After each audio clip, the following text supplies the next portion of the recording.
নমস্কার, নিউজ নামের প্রাইম নিউজে আপনাদের সবাইকে স্বাগত। আমি রয়েছি আপনাদের সাথে মীনাক্ষী। চোখ রাখছি এই মুহূর্তের খবরে।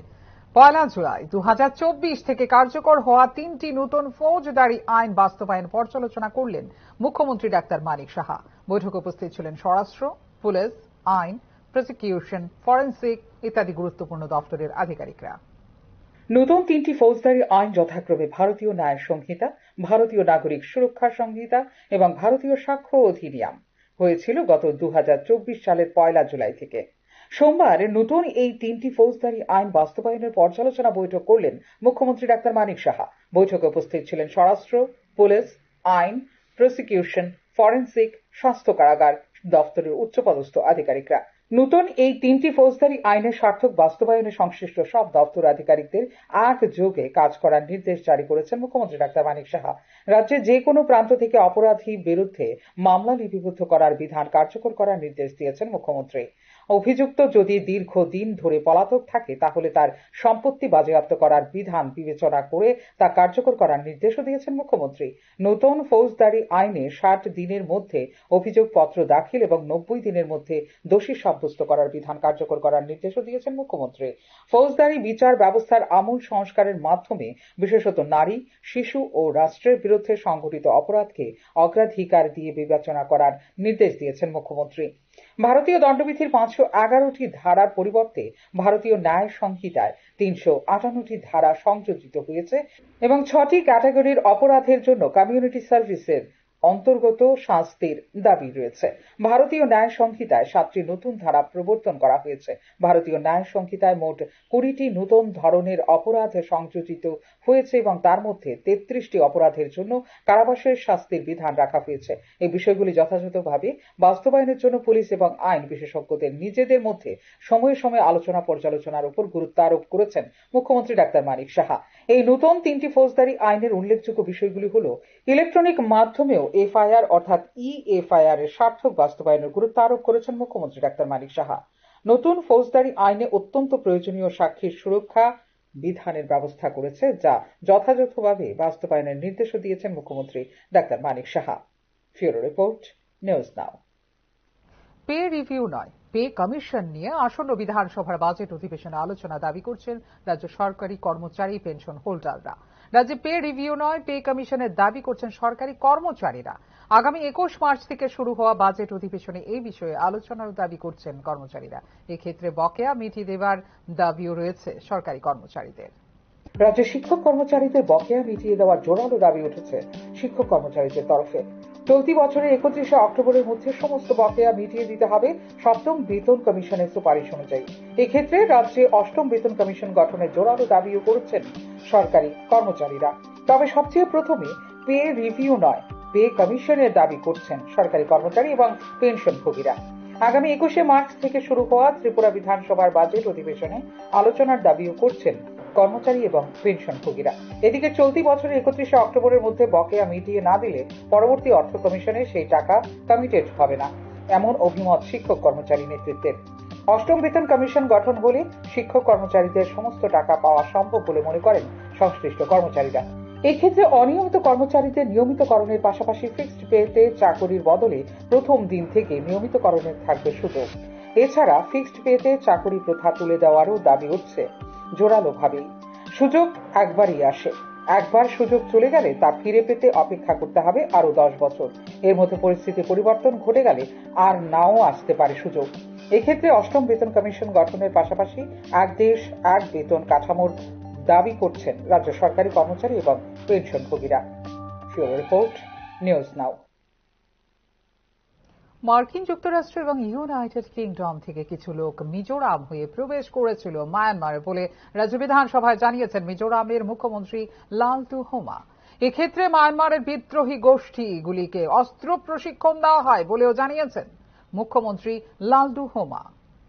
মিজোরামের মুখ্যমন্ত্রী পু লালটুহোমা সোমবার রাজ্য বিধানসভাকে জানিয়েছে যে মার্কিন যুক্তরাষ্ট্র এবং ইউনাইটেড কিংডম থেকে কিছু লোক মিজোরাম হয়ে প্রবেশ করেছিল মায়ানমারে। শুধু তাই নয়, এক্ষেত্রে প্রতিবেশী দেশের বিদ্রোহী গোষ্ঠীগুলিকে অস্ত্র প্রশিক্ষণ দেওয়া হয়েছিল, যার মধ্যে আগ্নেয়াস্ত্র রাখার জন্য গ্রেপ্তার করা হয়েছিল একজনকে। অভিন্ন নাগরিক কোড বা ইউসিসি কার্যকর করার কোনো ইচ্ছা নেই বলে বিধানসভায় জানিয়েছেন মিজোরামের মুখ্যমন্ত্রী পু লালদুহামা। অভিন্ন নাগরিক বিধির তীব্র বিরোধিতা করে মিজোরাম এবং যদি কেন্দ্রীয় সরকার এটিকে জোর করে লাগু করার চেষ্টা করে তবে 371G ধারার অধীনে ইউসিসি লাগু না করার জন্য সর্বোচ্চ চেষ্টা করা হবে বলে জানিয়েছেন মিজোরামের মুখ্যমন্ত্রী পু লালদুহামা। গত বছরের জুন থেকে ডিসেম্বরের মধ্যে 2000 বিদেশি প্রবেশ করেছিল মিজোরামে। এই বিদেশিদের মধ্যে কিছু প্রশিক্ষিত হয়েছিল চীন পাহাড়ে। আমেরিকান রাষ্ট্রদূত রাজ্য সরকারকে না জানিয়ে সফর করেন মিজোরাম বলে বিধানসভায় জানিয়েছেন মুখ্যমন্ত্রী Lalduhoma. Bureau report, news now. Voter তালিকা নিয়ে লোকসভায় সরব হলেন বিরোধী দলনেতা রাহুল গান্ধী। ভোটার তালিকা নিয়ে আলোচনার দাবিও জানিয়েছেন রাহুল গান্ধী। সোমবার থেকে শুরু হয়েছে সংসদের বাজেট অধিবেশনের দ্বিতীয় পর্ব। আর প্রথম দিনে ভোটার তালিকা নিয়ে আলোচনার দাবি জানিয়ে সরব হলেন লোকসভার বিরোধী দলনেতা রাহুল গান্ধী। এদিন তিনি বলেন, আমরা জানি সরকার ভোটার লিস্ট তৈরি করে না, কিন্তু আমরা সংসদে এই অধিবেশনে ভোটার তালিকা নিয়ে আলোচনার দাবি জানাচ্ছি। গোটা দেশে বিভিন্ন রাজ্য থেকে বিরোধীদের পক্ষ থেকে ভোটার তালিকা নিয়ে প্রশ্ন তোলা হচ্ছে। आपने सही बात बोली कि वोटर लिस्ट क्या सरकार बनाती है। मैंने नहीं बोला, नहीं, आपने बोला क्या, और आपने सही बोला कि सरकार वोटर लिस्ट नहीं बनाती है। मगर पूरे देश में वोटर लिस्ट पर सवाल उठ रहे हैं। हर स्टेट में, हर ऑपोजिशन के स्टेट में और महाराष्ट्र में black and white voter list पे सवाल उठे हैं। तो पूरा ऑपोजिशन मिलकर सिर्फ ये बोलने दीजिए, पूरा ऑपोजिशन सिर्फ मिलकर ये कह रहा है कि वोटर लिस्ट पे यहां पे एक डिस्कशन हो जाए। ओके, आप बनाते नहीं हो, इसको हम एक्सेप्ट कर रहे हैं, आप डिस्कशन तो कीजिए। উল্লেখ করা যেতে পারে, দিল্লি বিধানসভা নির্বাচনের সময় প্রথম ভোটার লিস্ট নিয়ে প্রশ্ন তুলেছিল আম আদমি পার্টি। অন্য রাজ্য থেকে লোক এনে বিধানসভা পিছু একাধিক নাম তালিকাভুক্ত করেছে বিজেপি, যা তাদের নির্বাচন জিততে সুবিধা করবে বলে দাবি করেছিল তারা। এই একই অভিযোগ আপের পর মহারাষ্ট্রের সাংবাদিক সম্মেলন করে তুলেছিলেন রাহুল গান্ধী। তিনি দাবি করেছিলেন ওই রাজ্যে ভুয়ো ভোটার এনে তাদের তালিকাভুক্ত করে ক্ষমতা ধরে রেখেছে বিজেপি। রাহুল সংসদে বলেন, এখন ভোটার তালিকায় নকল নামের নতুন প্রমাণ উঠে এসেছে, যা আরো নতুন এবং গুরুতর প্রশ্ন উত্থাপন করছে। গণতন্ত্র এবং সংবিধানের মূল্যবোধ রক্ষার জন্য এই আলোচনা অত্যন্ত গুরুত্বপূর্ণ। সমগ্র বিরোধী দল একসঙ্গে বলছে যে এটি নিয়ে এখানে আলোচনা করা উচিত বলে উল্লেখ করেন রাহুল গান্ধী।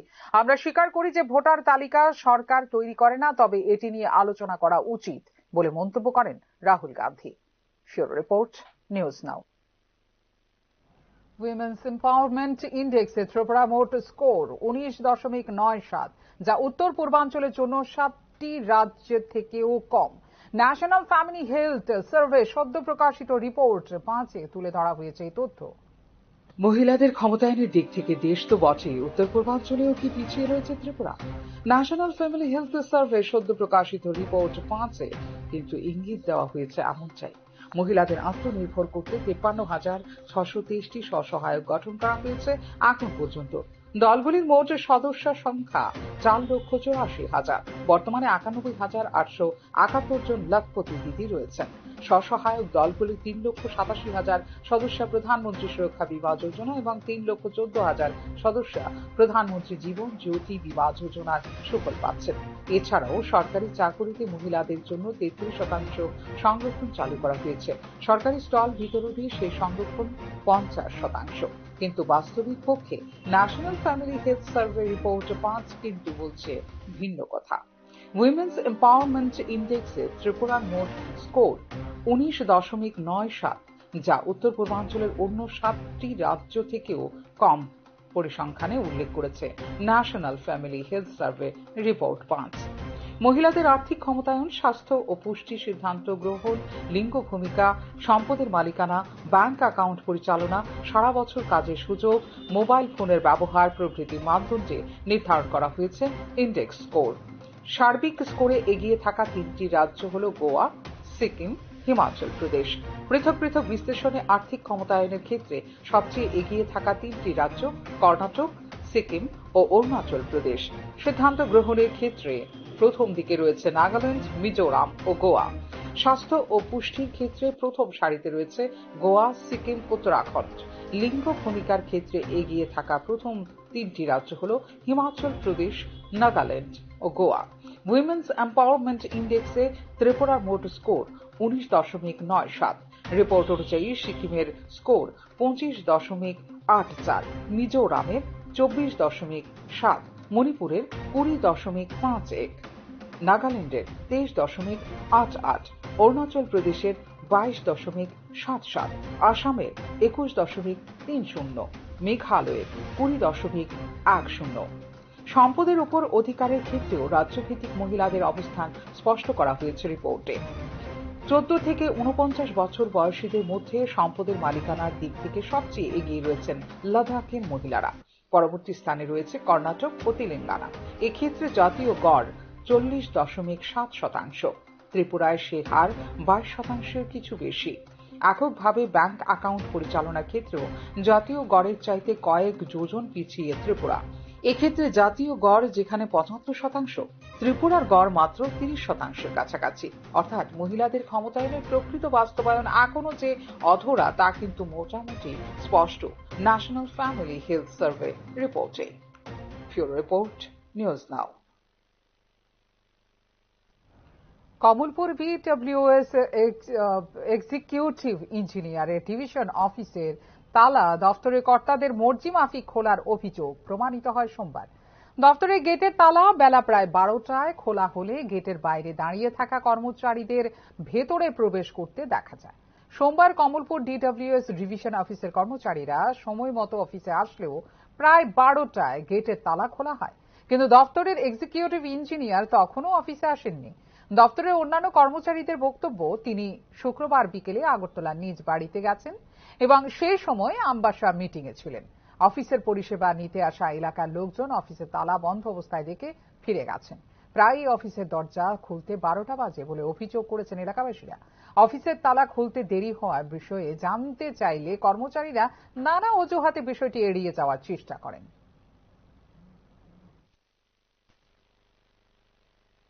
তালা কেন 11:40 বাজে এখন?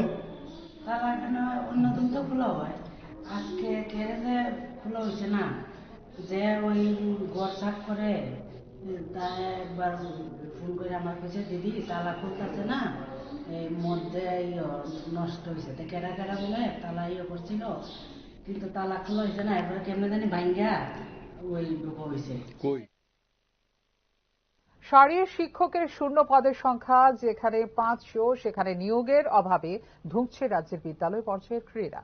এদিকে এর আগে দুবার নিয়োগ প্রক্রিয়া বাতিল হবার পর সোমবার শেষ হল 300 জুনিয়র পিআই পদে নিয়োগের আবেদনপত্র জমা দেওয়ার সময়সীমা।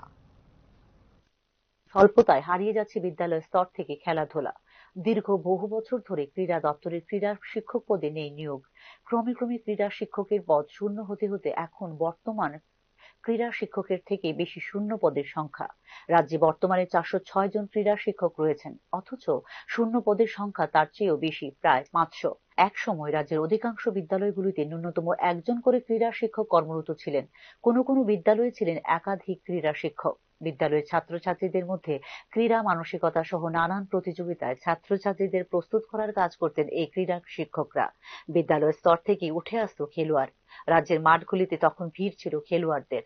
আজ রাজ্যের জেলা, মহকুমা, এমনকি গ্রামাঞ্চল পর্যন্ত খেলার মাঠ থাকলেও সেখানে আর দেখা যায় না খেলোয়াড়দের। কোথাও কোথাও এই মাঠগুলো মেলা অথবা ব্যবহার করা হচ্ছে বাণিজ্যিক কোনো কাজের জন্য। ক্রীড়া ক্ষেত্রে রাজ্যের পরিধি অনেকটাই নিম্নমুখী বলে মনে করছেন ক্রীড়া বিশেষজ্ঞ মহল। রাজ্যের প্রতিটি জেলা, মহকুমায় ক্লাব ভিত্তিক football, volleyball, cricket, kabaddi, kho kho সহ নানা প্রতিযোগিতা আজ যেন স্বপ্ন। মহকুমা ও জেলাগুলিতে বছরের পর বছর চলে গেল, নেই কোনো প্রতিযোগিতা। গ্রামীণ স্তরে বিভিন্ন ইভেন্ট প্রতিযোগিতা আজ ইতিহাস। গ্রীষ্মের ছুটিতে ক্রীড়া দপ্তর প্রতিটি জেলা, মহকুমায় আবাসিক কোচিং করানো হতো খেলোয়াড়দের। এই ক্ষেত্রেও বর্তমানে নিষ্ক্রিয় ক্রীড়া দপ্তর। খেলোয়াড়দের আসবাবপত্র থেকে শুরু করে পরিকাঠামোগত আজও বহু পেছনে রাজ্য। ন্যূনতম টিফিন পর্যন্ত দিতে পারে না দপ্তর। ফলে খেলাধুলায় উৎসাহ হারাচ্ছে রাজ্যের ছেলে মেয়েরা। একদিকে যেমন অভিভাবকরা ছেলে মেয়েদের আর মাঠে নিয়ে যেতে চান না, তেমনি খেলাধুলার ভবিষ্যৎ নিয়েও রয়েছে প্রশ্ন। রাজ্যে অসংখ্য খেলোয়াড়রা একাধিক জাতীয় স্তরের খেলায় অংশগ্রহণের পরেও তাদের ভাগ্যে জোটেনি সরকারি চাকুরি। ফলে খেলাধুলার প্রতি উৎসাহ হারাচ্ছে ছাত্রছাত্রী থেকে যুবক যুবতীরা। বর্তমান সমাজ ব্যবস্থায় নিজেদের কেরিয়ার গঠনে ছুটছে ছেলেমেয়েরা, আরেকটি অংশ নেশায় বুঁদ হচ্ছে বিপদগামী। এদিকে রাজ্য সরকারের ঘোষিত ৩০০ জুনিয়র পিআই পদে আবেদনের সময় সীমা শেষ হয়েছে সোমবার অর্থাৎ ১০ই মার্চ। এই ক্ষেত্রে ৪,০০০-এর উপর আবেদনপত্র জমা পড়েছে ৩০০ জুনিয়র পিআই পদের জন্য। উল্লেখ করা যেতে পারে, এর আগে ২ বার বাতিল করা হয়েছিল এই নিয়োগ প্রক্রিয়া। ২০১৪ সালে সর্বশেষ পূরণ করা হয়েছিল ক্রীড়া শিক্ষকের শূন্যপদ। ব্যুরো রিপোর্ট, নিউজ নাও। দীর্ঘ ১ মাস যাবৎ কৈলাসহর ভগবাননগর গ্রাম পঞ্চায়েত এলাকায় পানীয় জলের অভাবে জনজীবন বিপর্যস্ত হওয়ার উপক্রম। পানীয় জলের দাবিতে সোমবার সকালে ভগবাননগর এলাকায় অবস্থিত ঊনকোটি জেলা হাসপাতাল সংলগ্ন কৈলাসহর ধর্মনগর জাতীয় সড়ক অবরোধ করেন স্থানীয় এলাকাবাসী। কৈলাসহর ভগবাননগর গ্রাম পঞ্চায়েতের ২ ও ৩ নম্বর ওয়ার্ড এলাকায় বিগত ১ মাস পূর্বে রাস্তার কাজ করতে গিয়ে ঠিকাদার জলের পাইপ কেটে দিয়েছিলেন। পানীয় জল সরবরাহ স্বাভাবিক করার জন্য স্থানীয় পঞ্চায়েত কর্তৃপক্ষের সাথে আলোচনা করলেও পঞ্চায়েত কর্তৃপক্ষ এই বিষয়ে কোনো ধরনের পদক্ষেপ গ্রহণ করেননি বলে অভিযোগ করেন অবরোধকারীরা। তাই বাধ্য হয়ে স্থানীয় এলাকাবাসী পানীয় জল সরবরাহ স্বাভাবিক করার দাবিতে জাতীয় সড়ক অবরোধ করে বলে জানিয়েছে। জাতীয় সড়ক অবরোধের ঘটনার খবর পেয়ে স্থানীয় শাসক দলীয় নেতা বিজিত দেবনাথ ও পঞ্চায়েত সদস্য কালীকৃষ্ণ ভট্টাচার্য ঘটনাস্থলে পৌঁছে অবিলম্বে গাড়ি দিয়ে এলাকায় পানীয় জল সরবরাহ করা হবে এবং সংশ্লিষ্ট দপ্তরের আধিকারিকদের সঙ্গে আলোচনা সাপেক্ষে সব শীঘ্রই কাটা জলের পাইপ লাইন সংস্কার করে দেওয়া হবে বলে আশ্বাস দিলে এলাকাবাসী জাতীয় সড়ক অবরোধ মুক্ত করে।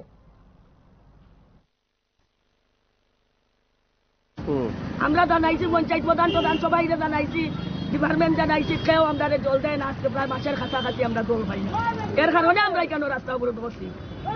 কয়টা থেকে কেন রাস্তা অবরোধ চলতেছে? ৯টা থেকে। তখন আপনারা রাস্তা অবরোধ তো প্রত্যাহার করছেন, কি আশ্বাস পাইছেন? যে বুথ সভাপতি বিজিত দেবনাথ এবং ২০২২ সালে জেল ওয়ার্ডেন পদে ইন্টারভিউ দেওয়া এবং শারীরিক পরীক্ষায় উত্তীর্ণ প্রার্থীর চাকরির দাবিতে সোমবার জেল পুলিশের আইজির নিকট ডেপুটেশন প্রদান করেন। ২০২২ সালে শারীরিক পরীক্ষায় উত্তীর্ণ ২৪৯ জন প্রার্থী তালিকা ৪ বছর অতিক্রান্ত হওয়ার পরও এখনো পর্যন্ত বের হয়নি। জেল ওয়ার্ডেন নিয়োগ বিলম্বিত হওয়ার ফলে প্রত্যাশিত চাকরি প্রার্থীরা হতাশ হয়ে পড়েছেন। তাই অবিলম্বে প্রার্থীদের তালিকা প্রকাশ করে তাদের চাকরিতে নিয়োগ করার জন্য রাজ্য সরকারের কাছে আবেদন জানিয়েছেন চাকরি প্রার্থীরা।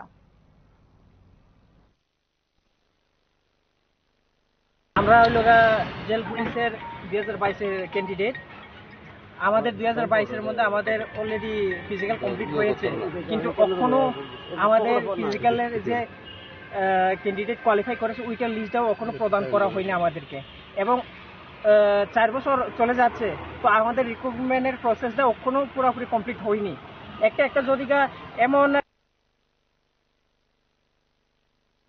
গত ২ বছর আগে উদয়পুর, ধর্মনগর, কুমারঘাট, আগরতলা রেল স্টেশনকে অমৃত ভারত স্টেশনে উন্নীত করার ঘোষণা দেওয়া হলেও এখনো পর্যন্ত তা কার্যকর করতে পারেনি রেল কর্তৃপক্ষ। স্বাভাবিকভাবে এক্ষেত্রে রেলের কর্মপদ্ধতি নিয়ে উঠছে প্রশ্নচিহ্ন। উত্তর পূর্ব ভারত জুড়ে রেলওয়ে অবকাঠামো আধুনিকীকরণের বৃহত্তর উদ্যোগের অংশ হিসেবে অমৃত ভারত স্টেশন প্রকল্পের আওতায় ত্রিপুরার 4টি রেলওয়ে স্টেশন বিশ্বমানের মানসম্পন্ন করার ঘোষণা দিয়েছিল কেন্দ্রীয় রেল মন্ত্রক। এগুলি হল উদয়পুর, ধর্মনগর, কুমারঘাট এবং আগরতলা রেল স্টেশন। ৬ আগস্ট ২০২৩ তারিখে ভিডিও কনফারেন্সিং এর মাধ্যমে ভারত জুড়ে এই প্রকল্পে ৫০৮টি রেল স্টেশনের পুনর্নির্মাণের ভিত্তিপ্রস্তর স্থাপন করেছিলেন স্বয়ং প্রধানমন্ত্রী নরেন্দ্র মোদী, যেখানে যুক্ত ছিল ত্রিপুরার এই 4টি রেল স্টেশনও। আধুনিক নকশা, অত্যাধুনিক সুযোগ সুবিধা এবং এই উন্নত যোগাযোগ ব্যবস্থা চালু করা ছিল এই প্রকল্পের মূল উদ্দেশ্য। ২ বছর আগে এই প্রকল্প ঘোষণা করা হলেও এখনো পর্যন্ত কাজ শুরু করতে পারেনি রেল মন্ত্রক। মোট ৯৬.৬ কোটি টাকা বাজেটে এই প্রকল্পে রেলওয়ে স্টেশনগুলির পুনর্নির্মাণ রেল যাত্রীদের ভ্রমণ অভিজ্ঞতাকে উন্নত করবে বলে দাবি করেছিল রেল মন্ত্রক। সূক্ষ্ম নকশা এবং সুচিন্তিত পরিকল্পনার মাধ্যমে গড়ে তোলা হবে এই রেল স্টেশনগুলি, যেখানে দিব্যাঙ্গজন সহ সকল ধরনের ভ্রমণকারীদের জন্য থাকবে উপযুক্ত সুবিধা বলে জানিয়েছিল উত্তর পূর্ব সীমান্ত রেল কর্তৃপক্ষ। এই উন্নত স্টেশনগুলি কেবল পর্যটন খাতকেই উন্নত করবে না, বরং তাদের আশেপাশের অঞ্চলে অর্থনৈতিক কর্মকাণ্ড বৃদ্ধি করবে বলে দাবি করেছিল রেল মন্ত্রক। অমৃত ভারত স্টেশন প্রকল্পের অধীনে বিকশিত রেলওয়ে স্টেশনগুলি গর্বের প্রতীক হিসেবে দাঁড়িয়ে থাকবে, যেখানে প্রতিফলিত হবে জাতির ঐতিহ্য, যা অনুপ্রাণিত করবে প্রতিটি নাগরিককে বলেও দাবি করেছিল রেল মন্ত্রক। তবে 2 বছর গড়িয়ে গেলেও ঘোষিত এই প্রকল্প বাস্তবায়নের কোনো ধরনের পদক্ষেপ না থাকায় স্বাভাবিকভাবে এক্ষেত্রে প্রশ্ন তুলছেন রাজ্যের সাধারণ মানুষ। ব্যুরো রিপোর্ট, নিউজ নাও। নিয়ে নিচ্ছে একটা ছোট্ট বিজ্ঞাপন বিরতি। বিরতির পর ফিরে আসবো অন্যান্য খবরে, সঙ্গে থাকবেন। আপনি দেখছেন নিউজ নাও, আমরা জানি কোনটা খবর। প্রথম আলো এলো শুদ্ধ সকাল, শুদ্ধ সলিলে আজ বাজালো ত্রিতাল, মন্দিরে শুদ্ধ পূজার ধ্বনি, অগ্নি শুদ্ধ হলো সিঞ্জিনি, পরিণীতা নারী তুমি অনুপমা, শুদ্ধ সোনায় সাজো হে নিরুপমা। শুদ্ধতার স্বর্ণ মন্দির, কালিকা জুয়েলার্স, আগরতলা। একটু চেষ্টাতেই দুল লেগে যায় নববধূর কানে, একটু চেষ্টাতেই মানিয়ে নেওয়া যায় বিবাহিত জীবনে। নানা অনুভূতি জড়ানো বিয়ের গয়না, শ্যাম সুন্দর কোম্পানি জুয়েলার্স। আপনি দেখছেন নিউজ নাও, আমরা জানি কোনটা খবর। বিরতির পর স্বাগত, চোখ রাখছি অন্যান্য খবরে। স্বামীর পরকীয়ার জেরে বিষাক্ত ওষুধ খেয়ে আত্মহত্যার চেষ্টা করে পুলিশ কনস্টেবল স্ত্রী। তাঁকে তড়িঘড়ি গোমতী জেলা হাসপাতালে নিয়ে যান পরিবারের সদস্যরা। ঘটনায় তীব্র চাঞ্চল্য ছড়িয়েছে গোটা উদয়পুরে।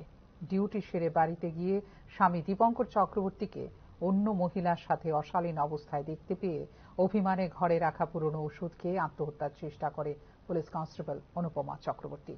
ঘটনা জানাজানি হবার ভয়ে গোপনে স্ত্রীকে গোমতী জেলা হাসপাতালে নিয়ে যান স্বামী দীপঙ্কর চক্রবর্তী। এদিকে অনুপমা চক্রবর্তী অসংখ্য বিষাক্ত পদার্থ একসাথে খেয়েছেন বলে জানিয়েছেন গোমতী জেলা হাসপাতালে কর্তব্যরত চিকিৎসক। ঘটনার তদন্তে মামলা দায়ের হয়েছে আরকিপুর থানায়।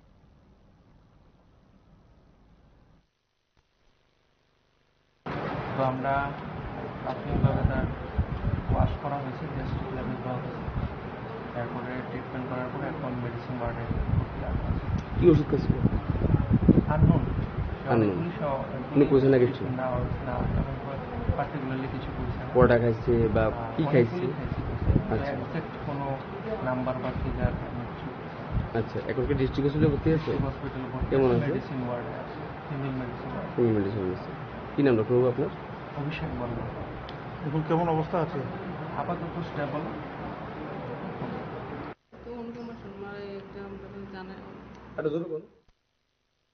টিএনজিসিএল এর কবিরাজ টিলা স্পোর্টস স্কুল রোড স্থিত সাউথ জোন ওএমএম এবং কাস্টমার কেয়ার ইউনিট অফিস স্থানান্তরের সিদ্ধান্তে ক্ষুব্ধ এলাকাবাসী। কবিরাজ টিলা এলাকার টিএনজিসিএল এর সাউথ জোন অফিসটি দীর্ঘ প্রায় 6 থেকে 7 বছর যাবৎ এলাকার প্রায় 40,000 গ্রাহকদের পরিষেবা দিয়ে আসছিল। কিন্তু বর্তমানে অফিসটি কবিরাজ টিলা থেকে কৃষ্ণনগর স্থানান্তরের কর্তৃপক্ষের নেওয়া সিদ্ধান্তের প্রতিবাদে এলাকাবাসী ক্ষুব্ধ হয়ে অফিসের কর্মকর্তাদের তালা বন্দী করে রেখে অফিসে বিক্ষোভ প্রদর্শন করে। তবে টিএনজিসিএল এর ঊর্ধ্বতন কর্তৃপক্ষের সিদ্ধান্ত অনুযায়ী টেন্ডারের মাধ্যমে অফিসের স্থান নির্ধারিত হয়, তাই কর্তৃপক্ষের সিদ্ধান্ত অনুযায়ী তারা কাজ করছেন এবং গ্রাহকদের বিল পরিষেবা সংক্রান্ত যাবতীয় সিদ্ধান্ত কর্তৃপক্ষ গ্রহণ করবেন বলে জানিয়েছেন টিএনজিসিএল এর কবিরাজ টিলা স্থিত অফিসের কর্মকর্তারা। টিএনজিসিএল এর টেন্ডার হয়, তো সেই মোতাবেক টিএনজিসিএল সিদ্ধান্ত নেয় যে অফিস কোন জায়গায় হবে বা হবে না এইসব, ঠিক আছে।